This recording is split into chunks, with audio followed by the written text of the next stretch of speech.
రామ్కి అక్రమ నిర్మాణాలపై కొరడా జులిపించిన మున్సిపల్ అధికారులు. చెన్నాపురం నుంచి తిమ్మాయిపల్లికి వెళ్లే ప్రధాన రహదారిని ఆనుకొని రామ్కి సంస్థ అక్రమంగా ప్రహరీ గోడను నిర్మిస్తున్న వార్తను వివిధ పత్రికల్లో ఛానల్లో రావడంతో స్పందించిన municipal commissioner Mohan Reddy, Kapra MRO Sucharitha అక్రమ నిర్మాణాలను తొలగించాల్సిందిగా తమ సిబ్బందిని ఆదేశించారు. కాగా వెంటనే రంగంలోకి దిగిన టీపీఓ స్రవంతి, ఆర్ఐ వీరేంద్ర సాయి రామ్కి నిర్మిస్తున్న అక్రమ ప్రహరీ గోడను జేసీబీ సాయంతో తొలగించారు. కాగా రామ్కి సంస్థ నిర్మిస్తున్న ప్రహరీ గోడ నిర్మాణానికి ఎలాంటి అనుమతులు లేవని, అక్రమ నిర్మాణాలకు పాల్పడితే ఎంతటి వారైనా ఉపేక్షించేది లేదని ఈ సందర్భంగా మున్సిపల్ అధికారులు తెలిపారు.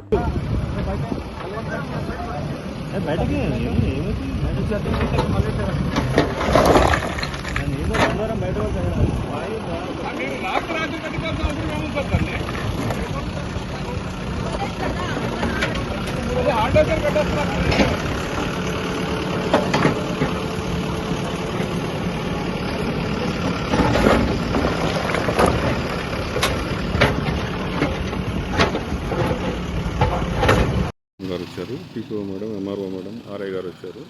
ఇదంతా వెరిఫై చేస్తున్నారు. ఇప్పుడు ఇక్కడ వచ్చిన వాటర్ అంతా ఇక్కడ స్టాక్ చేసి ఇక్కడ పాండ్ ఉంది, ఈ పాండ్లోంచి మళ్ళీ అక్కడికి పంపిస్తా అంట. అదేదో వాడు లోపలే కట్టుకోవచ్చు కదా అక్కడ వాటి స్థలంలో. ఇది కబ్జా చేయడం ఎందుకు నాకు అర్థం కాలేదు.